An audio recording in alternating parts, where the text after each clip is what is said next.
जय श्री राम मेरे प्यारे छात्र छात्राओं। आज फिर से एक बार गुड इवनिंग। जैसा कि कल अल्टरनेटिंग करंट प्रत्यावर्ती धारा अध्याय का समापन हुआ था। न्यूमेरिकल्स इस चैप्टर के एक क्लास करेंगे लाइव 20 तारीख 20 या आफ्टर 20, 21, 22 में एक दिन हम करेंगे। तो अभी जितने चैप्टर हो जाएंगे टिल 20 तक, उनके सबके एक पीडीएफ के थ्रू न्यूमेरिकल्स चैप्टर नेम के साथ, यानी कि एक ही में तीनों चार चैप्टर के बना लेंगे, ऐसा नहीं है। चैप्टर के नाम के साथ में हर चैप्टर से जिस टाइप के न्यूमेरिकल्स पूछे जा रहे हैं, ट्रेंडिंग में है, वो सारे हम लाइव क्लास में एक साथ करेंगे। तो आप लोगों से रिक्वेस्ट है कि जब आपके पास, या नोटिफिकेशन यूट्यूब पे भी रहेगा डीपीएस एकेडमी हमारे चैनल पे, तो मैं डाल दूंगा कि किस चीज का ऑनलाइन लाइव होगा, ठीक है। ये तो पहली इंपॉर्टेंट बात हो गई। तो जितने भी चैप्टर हम बता रहे हैं, आपको मैंने शुरुआत में बोला था कि बर्निंग पॉइंट्स उनके आप देखा करो, और जब पॉइंट्स आपको याद हो जाएंगे तो आपके लिए चीजें इजी हो जाएंगी, ठीक है। टॉपिक्स जब दिमाग में आएंगे तो टॉपिक्स के साथ में अबाउट टॉपिक भी बहुत चीजें आ जाती हैं। भाई कोई चीज आई आपके दिमाग में कि मुझे प्रॉपर्टीज ऑफ अल्टरनेटिंग करंट या टाइप्स ऑफ अल्टरनेटिंग करंट, अब ये टॉपिक आया तो इसमें तुरंत आया था कि दो तरीके का होता है, ठीक है। एन मौके पे इतना ही याद आ जाएगा तब भी आपके लिए बहुत है। तो ये दो बातें आज के लिए बतानी थी शुरुआत में, तो मैंने कहा बच्चों को बोल देंगे कि न्यूमेरिकल्स के लिए बिल्कुल भी परेशान मत हो और फोकस न्यूमेरिकल पे ही किया करो। ये भी हमारी एक हम्बल रिक्वेस्ट है, क्योंकि न्यूमेरिकल्स आपके लिए बेनिफिशियल हैं। न्यूमेरिकल्स जो हैं वो आपके लिए बहुत ज्यादा बेनिफिशियल हैं। ऐसा क्यों? ऐसा क्यों? ये देखो, दो कारणों की वजह से। पहला, मार्क्स, और दूसरा टाइम। हिंदी वाले मैंने लिखा हुआ है कि न्यूमेरिकल जो होते हैं, गणित वाले, फिजिक्स में न्यूमेरिकल होते हैं, उनके कुछ लाभ भी हैं। कैसे? दो तरीके के लाभ हैं। हम बात किसकी कर रहे हैं? एग्जाम की बात कर रहे हैं बेटे। जब आप बोर्ड में बैठोगे ना तो यही दोनों चीजें आपके लिए बहुत कीमती हो जाती हैं। इन्हीं के लिए तो बैठते हो आप वहां पे, एक तो मार्क और दूसरा टाइम। दोनों टाइम बचेगा। अब एक लॉन्ग आप सोच के देखा करो, एक लॉन्ग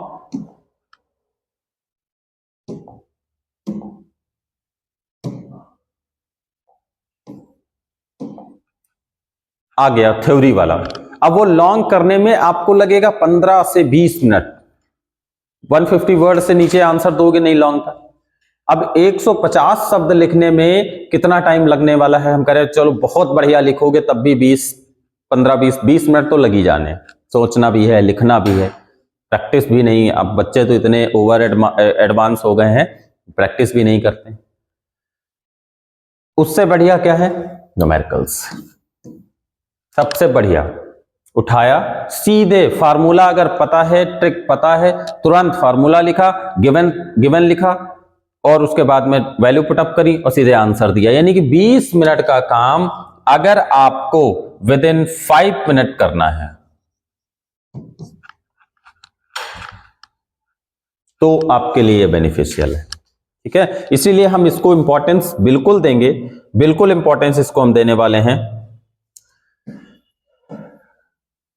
और ये हम एक पीडीएफ बना करके, बात आई समझ में, और एक साथ 20 तारीख तक जितने चैप्टर्स की थ्योरी कंप्लीट हो जाएगी वो सारे हम एक साथ आपको करा देंगे, ठीक। चलिए अब थोड़ा सा हम स्टार्ट करेंगे।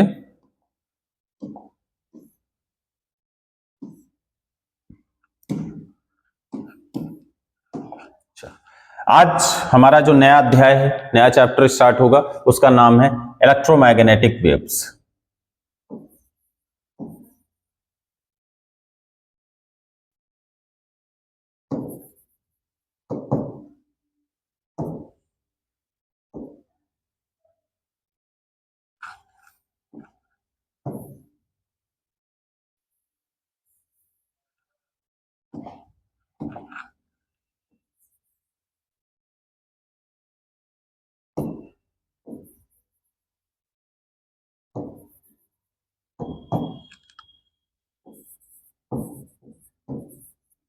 इंग्लिश वाले, और हिंदी वाले वैद्युत चुंबकीय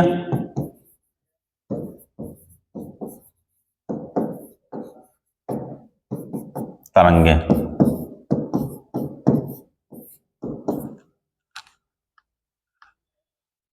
इंग्लिश में इलेक्ट्रोमैग्नेटिक वेव्स और हिंदी में वैद्युत चुंबकीय तरंगे। ठीक है, चलो अब सबसे पहला काम हमारा क्या होता है, बोलो। सबसे पहला काम हमारा क्या होता था बेटे? इसके इंपॉर्टेंट टॉपिक्स।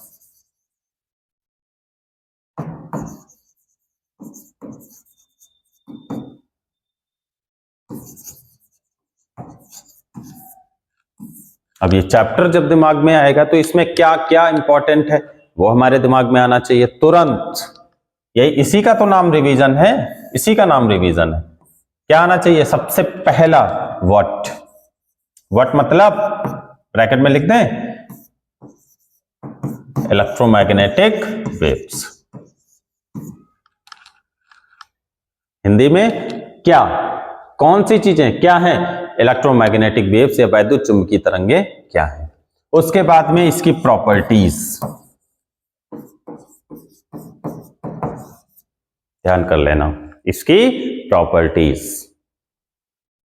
ठीक, मतलब इसके गुण।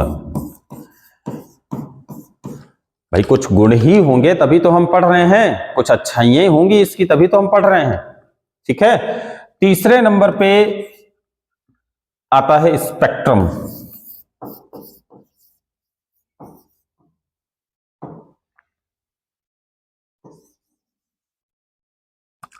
हिंदी में इसको बच्चे सॉरी पता नहीं है हमें क्या बोलते हैं, स्पेक्ट्रम को कुछ बोलते हैं, कल हम आपको बता देंगे। ठीक, और चौथे नंबर पे आता है टाइप्स, या टाइप्स नहीं हम इनको बोल सकते हैं, हम इनको बोलते हैं फ्यू एग्जाम्पल्स ऑफ ईएम। बस इतना इस चैप्टर में है, केवल इतना है बस। सबसे पहले चैप्टर का नाम इलेक्ट्रोमैग्नेटिक वेव्स या वैद्युत चुंबकीय तरंगे। उसके बाद में हमें पढ़ना है क्या है ये, क्या होती हैं, कैसे बनती हैं। ठीक है, क्लियर। उसके बाद में इनके गुण धर्म, इंग्लिश में इनकी प्रॉपर्टीज। उसके बाद में इनका स्पेक्ट्रम। ठीक, और इसके बाद में इनके कुछ एग्जाम्पल्स। ठीक है, अब ये चारों चीजें जब चैप्टर आएगा दिमाग में तो अपने आप आनी चाहिए। अभी हम ऐसे इस हिसाब से पढ़ेंगे कि वाकई जब चैप्टर के दिमाग में आएगा तो ये अपने आप आएंगी। एक लाइन की डेफिनेशन भी आएगी, इनके 2-3 गुण भी समझ में आएंगे, इनका स्पेक्ट्रम की कल, ये चैप्टर बहुत छोटा है, ये 2 चीजें कोशिश हम कर रहे हैं अभी हो जाएंगी, कल रिवाइज करा देंगे शॉर्ट में, और कल केवल हम स्पेक्ट्रम पे ध्यान देंगे कल वाली क्लास में, और उसके बाद में इनके कुछ फ्यू एग्जांपल्स। तो ये कल 2 क्लासेस में चैप्टर ओवर हो जाएगा। ठीक है, तो आज हम स्टार्ट करेंगे अपना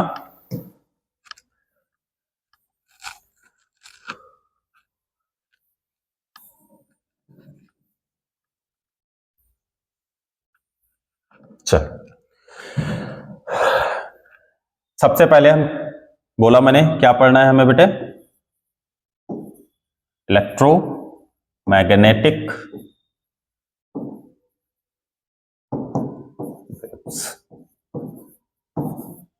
अब इनका नाम हिंदी में वैद्युत चुंबकीय तरंगे। ठीक है, चलो बच्चों आराम से केवल नाम समझेंगे, नाम से ही डेफिनेशन बन जाएगी। नाम समझ लेंगे डेफिनेशन अपने आप तैयार, नाम समझ लेंगे डेफिनेशन अपने आप तैयार। कैसे? सबसे पहले हमें ये देखना है नाम क्या है, तो नाम दोनों का देखो, इलेक्ट्रो मतलब इलेक्ट्रॉनिक्स। अब जब इलेक्ट्रॉनिक्स की बात आएगी तो इलेक्ट्रॉनिक्स में बहुत सारी चीजें हैं, करंट है, रेजिस्टेंस है, वोल्टेज है, वो करंट किससे बनती है, चार्ज से बनती है, ये सारी चीजें दिमाग में आएंगी। उसके बाद में पढ़ा हमने ये इलेक्ट्रो हो गया, उसके बाद में पढ़ेंगे मैग्नेटिक।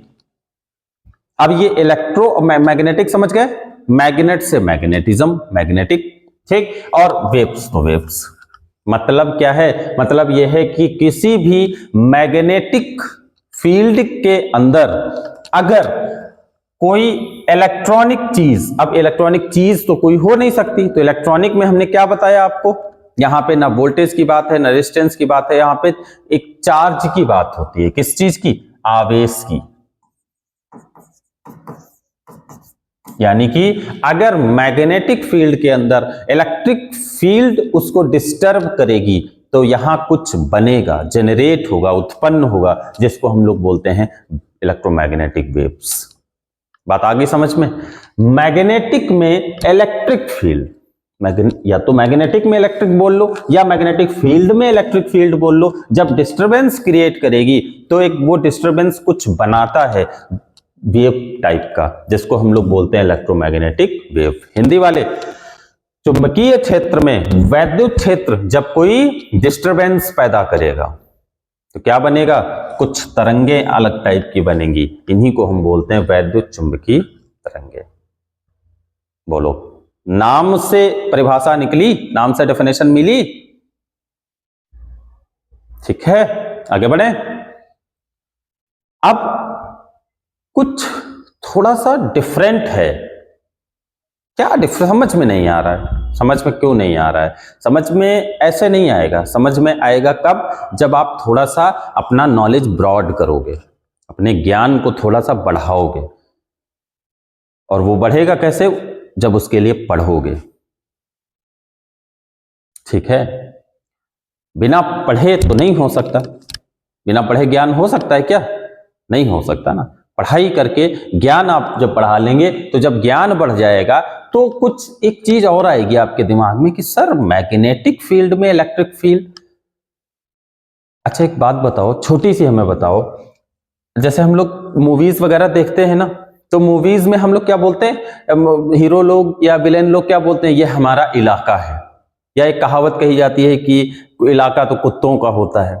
तो इलाका का मतलब क्या, वो क्या है, मतलब वो बेटे एक स्पेसिफाई एरिया होता है, क्षेत्रफल, एक विशिष्ट क्षेत्रफल होता है, जिस क्षेत्रफल में उसी तरीके की कुछ चीजें एग्जिस्ट करेंगी।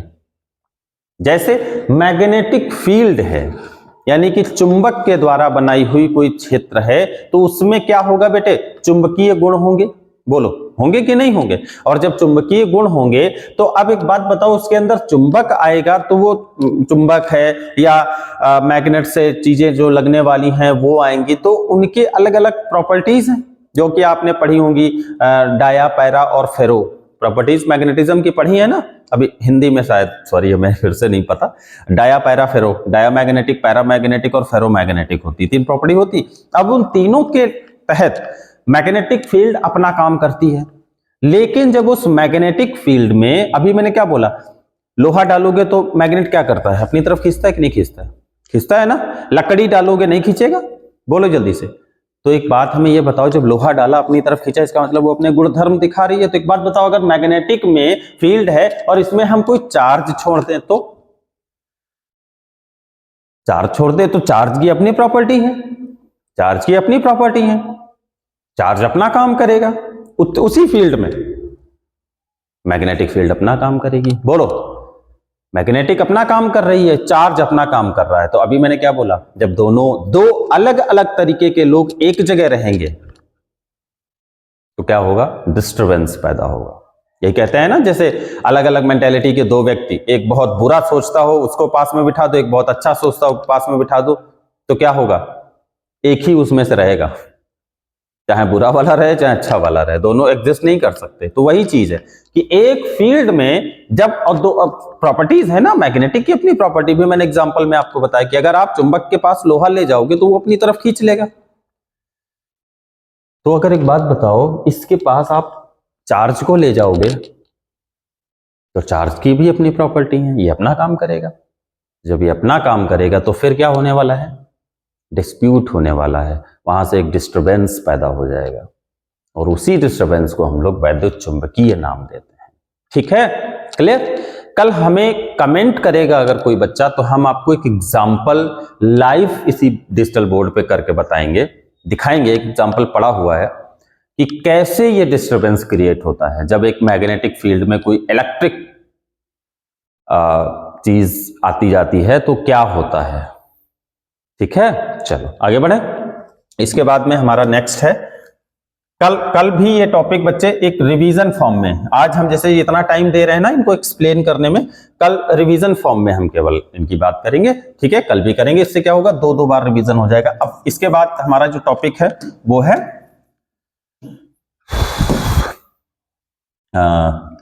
प्रॉपर्टीज। ठीक है, चलो बढ़ो फटाफट। बहुत सारी प्रॉपर्टी आपकी किताब में तो एक या दो लिखी होंगी, हम आपको भी देखना बहुत सारी बताएंगे। ठीक है, सबसे पहली प्रॉपर्टी जो हम आपको बताने वाले हैं वो बताने वाले हैं कि ये वेव्स हैं। क्या है ये, वेव्स हैं। और एक बात बताओ, वेव्स कितने तरीके से चलती हैं? वेव्स कितने तरीके से चलती हैं? दो तरीके से। कौन कौन से? या तो लॉन्गिट्यूडनल चलेगी या ट्रांसवर्स चलेगी, है ना। तो ये भी वेव्स हैं, तो ये भी किसी न किसी तरीके से चलेंगी। तो ये किस तरीके से चलेंगी, बोलो जल्दी से? ट्रांसवर्स। किस तरीके से चलेंगी? अभी कोई पूछ दे इलेक्ट्रोमैग्नेटिक वेव्स किस वैद्युत चुंबकीय तरंगें किस तरीके से चलती हैं, तो आप क्या बताओगे? ट्रांसवर्स। हिंदी वाले आप ध्यान करो, तरंगे कितने तरीके से चलती हैं। अब हम थोड़ा सा रिकॉल कर पा रहे हैं, शायद अनुप्रस्थ और अनुदैर्ध्य बोलते हैं इनको, अनुप्रस्थ तरंगे और अनुदैर्ध्य तरंगे। तो ट्रांसवर्स शायद अनुदैर्ध्य तरंग होता है, ध्यान कर लेना। तो वैद्युत चुंबकीय तरंगे किससे चलेंगी? अनुदैर्ध्य तरंगों के तरीके से चलती हैं। ठीक है, पहली सबसे इंपॉर्टेंट है, पूछी जाती है कि इलेक्ट्रोमैग्नेटिक वेव्स किस तरीके से चलती हैं, तो ट्रांसवर्स, हिंदी में अनुदैर्ध्य। ठीक। दूसरा ध्यान कर लेना, इनके लिए कोई भी मीडियम आवश्यक नहीं है। बिल्कुल सही बात है, नो मीडियम नीडेड। इनके लिए कोई मीडियम कभी भी नीडेड नहीं है, कोई मीडियम नहीं। इलेक्ट्रोमैग्नेटिक वेव्स चलने के लिए किसी भी मीडियम की जरूरत नहीं होती है। ठीक। अब इसमें कहीं कहीं पे आपको शायद विकिपीडिया बच्चे जो बहुत अच्छे बच्चे होंगे पढ़ाई करने वाले, उनको लगेगा कभी कभी क्या होता है, मैकेनिकल कुछ वेव्स होती हैं, कुछ मैकेनिकल वेव्स होती हैं। जैसे कल हम आपको बताएंगे कंप्लीट। ठीक है, कुछ टाइप की मैकेनिकल वेव्स होती हैं, वो मैकेनिकल वेव्स चलने के लिए मीडियम मांगती हैं। अब कुछ लोग सर मैकेनिकल वेव क्या इलेक्ट्रोमैग्नेटिक? हाँ, वो इलेक्ट्रोमैग्नेटिक ही होती हैं, वो उनको चलने के लिए मीडियम की आवश्यकता होती है, तो वो एक्सेप्शनल केस में होता है। ठीक है, बाकी जितनी प्योर हमारी इलेक्ट्रोमैग्नेटिक वेव है उनको किसी मीडियम की जरूरत नहीं होती है। तीसरी प्रॉपर्टी जो बेटे होती है, ध्यान कर लीजिएगा, वो होती है ये एनर्जी और momentum, energy and momentum exist करता है इनके अंदर। ध्यान कर लीजिएगा, इनके अंदर एनर्जी और मोमेंटम, हिंदी में ऊर्जा और संवेग, ये दोनों चीजें इलेक्ट्रोमैग्नेटिक वेव्स के अंदर पाई जाती हैं। ठीक है, ध्यान कर लीजिएगा। चलो नेक्स्ट, स्पीड। स्पीड, ये इलेक्ट्रोमैग्नेटिक वेव्स जो होती हैं इनकी स्पीड क्या होती है, ध्यान कर लीजिएगा। कभी भी इनमें मैंने अभी क्या बताया कि इनमें चार्ज को इंट्रोड्यूस किया जाता है। इनमें किसको इंट्रोड्यूस किया जाता है? चार्ज को। और चार्ज बेटे किसका हिस्सा है? लाइट का। किसका हिस्सा है? लाइट का। तो इनकी जो स्पीड होती है वो किसकी होती है? लाइट की होती है। किसकी होती है बेटे? लाइट की होती है। ध्यान कर लीजिए, बात आ रही समझ में? लाइट की स्पीड कितनी होती है बताओ जल्दी से रिकॉल करके, कितनी होती है? तो अगर हमसे ये पूछा जाएगा मीटर पर सेकंड में, तो ये होती है 3 लाख किलोमीटर। ठीक। और अगर आपसे माइल्स में पूछा जाएगा तो ये होती है पर सेकेंड। पूछ लिया था कभी कभी मीटर में बताओ या माइल्स में बताओ, तो माइल्स में, माइल क्या होता है बेटे, मील, हिंदी वाले मील बोलते हो ना, एक मील में 1.5 किलोमीटर अप्रॉक्स होते तो हैं 1.6, लेकिन 1.5 किलोमीटर बोला जाता है, तो वो इतने होते हैं। लाइट की स्पीड 18400, ठीक है, माइल्स पर सेकेंड एंड 3 × 10⁸ मीटर पर सेकेंड। ठीक है, आगे बढ़े। उसके बाद में क्या बताना था, हाँ, फ्रीक्वेंसी एंड वेवलेंथ, कौन सी प्रॉपर्टी थी, फोर्थ। ठीक है, तो फिफ्थ प्रॉपर्टी कौन सी हो जाएगी बेटे, फ्रीक्वेंसी। कल हमने बोला है आपको क्या बताना है, कल आपको बताना है स्पेक्ट्रम बताएंगे, वही बहुत इंपॉर्टेंट है, वही पूछा ही जाता है इस चैप्टर से। ठीक है, तो वो स्पेक्ट्रम जो होता है इलेक्ट्रोमैग्नेटिक वेव्स का, वो किसकी बेसिस पे बनाया जाता है, तो बेटे वो फ्रीक्वेंसी और वेवलेंथ की बेसिस पे बनाया जाता है। किस पे बनाया जाता है, फ्रीक्वेंसी और वेवलेंथ की बेसिस पे। कल आप देखना, ठीक है, तब आपको समझ में आएगा कि फ्रीक्वेंसी और वेवलेंथ। मैंने आपको फ्रीक्वेंसी बताया था, अल्टरनेटिंग में आई थी, क्या होती है, एक यूनिट टाइम के अंदर किया गया काम, फ्रीक्वेंसी बोलते हैं ना उसको। ठीक है, और वेवलेंथ क्या होती है, तो अगर आपने 11th क्लास में वेव पढ़ी होगी तो आपको पता होगा कि कोई भी वेव अगर इस तरीके से चल रही है तो ये जो होता है ना, इसको हम लोग बोलते हैं लैम्डा, और यही होती है तरंग दैर्घ्य हिंदी में, और इंग्लिश में बोलते हैं वेवलेंथ। ठीक, आगे बढ़े। 6, पोलराइजेशन, हिंदी में लिखेंगे इसको हम ध्रुवीकरण। ध्यान कर लेना, पोलराइजेशन, इलेक्ट्रोमैग्नेटिक वेव्स के अंदर एक प्रॉपर्टी होती है, ये पोलराइज्ड होती हैं। ये क्या होती हैं, ये ध्रुवित होती हैं, पोलराइज्ड होती हैं। बात आ रही समझ में, अब ऐसे तो बताते चले जाएंगे। दूसरी बात इनके अंदर एक और याद आ गई, नो डिफ्लेक्शन, ये डिफ्लेक्ट नहीं होती हैं। ये इलेक्ट्रोमैग्नेटिक वेव्स जहां से चली हैं, इनको जहां तक जाना इनको पता होता है, ये डिफ्लेक्ट नहीं होंगी। अब ऐसे बताते रहेंगे तो पूरी रात निकल जाएगी बताते बताते, बहुत प्रॉपर्टी होती है। ठीक है, क्लियर, ओके। तो 7 अभी हमने बता दी, चलो यही इंपॉर्टेंट भी है, इतनी जरूर आप पढ़ लेना। फिर से एक बार, इनके अंदर कोई डिफ्लेक्शन नहीं होता है, ये ध्रुवित होती हैं, पोलराइज्ड होती हैं, फ्रीक्वेंसी और वेवलेंथ के आधार पर इनको बांटा जाता है। ये ट्रांसवर्स अनुदैर्ध्य होती हैं, इनके लिए कोई मीडियम की जरूरत चलने के लिए नहीं होती है। एनर्जी और मोमेंटम को ये एग्जिस्ट करती हैं, ऊर्जा और संवेग को, और स्पीड जो उनकी होती है वो हमने दोनों में आपको बता दी है, 184,000 माइल्स पर सेकेंड, और एक होता है 3 × 10⁸ मीटर पर सेकेंड। ठीक है, क्लियर हो गई बात। आज की क्लास बस व्हाट का मतलब, व्हाट मैंने आपको बता दिया, जनरेट कहां से होती हैं, और एक चीज मैंने बताई आपको, क्या, प्रॉपर्टीज। बहुत सारी होती हैं, मेन हमने आपको 5, 6, 7 बता दी हैं। इतनी आपको याद करनी है, लिखनी है, पढ़नी है। ठीक है, कल हम आपसे स्पेक्ट्रम पे बात करेंगे and few examples of electromagnetic waves. तब तक के लिए आप सबको बहुत बहुत अच्छी गुड नाइट, शुभ रात्रि।